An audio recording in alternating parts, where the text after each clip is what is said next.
Icyubahiro mu buzima bw'umugabo ni ikintu cy'ingenzi cyane. Abagabo benshi byararutwa bagapfa aho kugira ngo bakomeze gusuzugurwa. Nanone abagabo ntabwo bazi uburyo bwo kugira icyubahiro. Reka nkwereke uburyo butandatu bwo kugira icyubahiro cyabyo, bwo kubahwa n'umuntu uwo ari we wese. Ugerageze kureba mpaka iyi video irangiye, kuko icya nyuma gishobora kuba aricyo gikomeye kandi cy'ingenzi cyane. Icya mbere, hatiriza icyubahiro. Icyubahiro kirahatirizwa. Ntabwo winginga cyangwa usaba abantu ko bakubaha. Abantu benshi bashobora kuvuga ngo ntabwo ari byo, ariko impamvu ni uko batazi icyo bisobanuye. Ndaguha urugero. Rimwe hari indwanyi w'umunyamahanga waturutse mu misozi, yari umuyisilamu, nta nubwo yavugaga icyongereza, ariko uburyo yarwanaga bwari buteye ubwoba. Yitwaga Habib. Ataraba umusitari na mbere yararwanaga, ariko abantu benshi ntibamwubahaga. Abafana baramwangaga bakamutuka, ariko icyo yakoze ni kimwe: yagiye akubita indwanyi zose abo bafana bakunda, agahora azikubita azinesha, kandi bimworoheye cyane. Buhoro buhoro ba bafana bamwangaga batangiye kugabanya kumwanga, noneho birangira abaye indwanyi irenze ku isi, ikomeye kandi irusha abandi bose. Buhoro buhoro b'abafana bamwangaga byarangiye babaye abafana. Abo bafana bigize nk'aho batigeze bamwanga mbere. Kubera iki? Kubera ko Habibu yahatirije icyubahiro.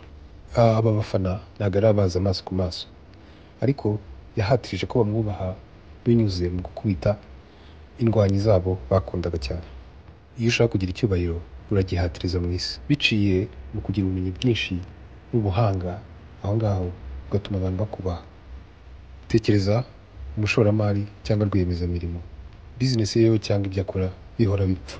Aha ngaha abantu ntabwo bamwubaha. Ariko wongere utekereze umuntu nanone w'umubizinesimani cyangwa rwiyemezamirimo uhora utsinda kandi uyobora ikipe yiwe cyangwa abakoresha bakatsinda cyangwa bakayobora market cyangwa isoko. Uyu nguyu arubahwa cyane, ndetse n'abo bari bahanganye baramwubaha. Bashobora kutamukunda, ariko bahatirizwa kumwubaha kubera ko aba barenze kandi abarusha n'ubushobozi n'imbaraga. Icya kabiri, ntugasabe imbabazi kugira ngo wirinde amakimbirane. Bivuze yuko utazigira usaba imbabazi na rimwe.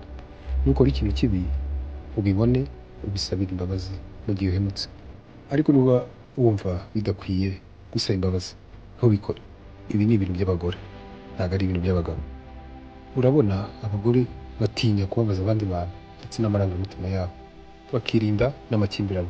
Niyo mpamvu wumva bahora bavuga ati mbabarira cyangwa I'm sorry, kubera ko nujya uhora usaba imbabazi kuri buri kantu gato, ubusabe bw'imbabazi bwawe buzerekana intege nkeya zawe, ndetse bigutera intege nkeya, bukwerekana n'umunyantege nkeya. Kubera ko utagira intege nkeya byerekana icyizere, byerekana yuko utaba ubwoba cyangwa nta bwoba ufite. Kandi icyaza cyose giturutse mu kwihagarara kwawe cyose uracyiteguye. Guhagarara ku cyo wizeye ndetse no kudahora usaba imbabazi buri kanya cyangwa uko ugize icyo ukora bituma abantu bakubaha. Niba uri umuntu uhora usaba imbabazi, ushobora kugira ngo uri kwiyerekana nk'umuntu mwiza ugira impuhwe, ariko uri kwiyerekana nk'umuntu utifitiye icyizere cyangwa utizeye. Ibi ngibi biha umuntu cyangwa umuntu bimuha uruhushya rwo kugufata nabi cyangwa akaguhemukira cyangwa akuyenza. Icya gatatu, bigaragaza. Abagore bashobora kuvuga ngo ni ibintu ni bibi cyangwa si byiza, ariko ukuri ni uko twavukanye ubushobozi bwo kwiyerekana cyangwa kwigaragaza, ndetse n'uburenganzira bwo kubikora. Urabona, iyo twigaragaje mu buzima dufata icyicaro cy'imbaraga, ndetse iyo duhari cyangwa tuje abantu barabimenya. Abantu benshi bumva ko batabikwiye cyangwa batabishobora cyangwa badakwiye kwigaragaza izo mbaraga, cyangwa bagashaka kutigaragaza cyane kugira ngo abantu batabahozaho amaso. Hari impamvu nyinshi zishobora kubitera. Wenda babaye mu ngo aho batemeraga kwigaragaza cyangwa ko bagahora bashirwa hasi. Umva, impamvu yo kwigaragaza si ukugira ngo werekane ko urenze abandi cyangwa ubaruta, ahubwo ni ukwerekana yuko udafite ubwoba yuko ubonwa mu gihe uhari, cyangwa abantu bamenya ko uhari. Genda igituza kiri hanze ndetse n'intugu ziri inyuma. Ndetse mu gihe wicaye wikigaragaza nk'aho uri muto cyangwa ukigira muto, ahubwo icara wisanzuye. Abantu bashobora gukeka ko kwigaragaza ari ukwiyemera, ahubwo ni ikimenyetso cy'imbaraga n'ubuzima bwiza. Abagabo benshi ahangaha biraborohera kuza cyangwa kwerekana imbaraga cyangwa kwigaragaza. Bamwe biraborohera. Niyo mpamvu ushobora kubona umuntu yicaye amaguru arambuye cyangwa afunguye. Niba uri umugabo ukeka ko ibingibi ari ukwikunda, ngaho genda wicare amaguru yawe afunze maze ugaragaza intege nke nk'umugabo. Ariko niba ushaka ko abantu bakubaha, isanzure kandi utuma abantu bamenya ko uhari. Icya kane, ubaha abandi bantu. Ikigoryi cyonyine nicyo kitazi uburyo bubaha abandi bantu, kandi ntibizasaba igihe kirekire kugira ngo iki kigoryi kizemezwe. Kugira ngo wubahwe ugomba kumenya uburyo utanga icyubahiro nawe cyangwa ubaha abandi. Ibi ni iby'agaciro. Menya uburyo uvugana n'abandi bantu, yaba ari umuyobozi, umukozi wo mu kabari cyangwa ukora amasuku. Nubwira nabi abantu cyangwa ukabatunganya, uziyumvamo uburakari bwabo kandi ntibazakubaha. Shimira abantu nibagira icyo bagukorera cyangwa bagufashije, kandi ubarebe mu maso uri kubavugisha. Hari urwego rw'icyubahiro ugomba guha umuntu uwo ari we wese. Mu gihe wumvisha ibi ngibi ni nabwo nawe ubona icyo cyubahiro. Mu gihe uhuye n'undi mugabo mugahuza amaso, zamura umutwe kugira ngo umwereke ko wamubonye.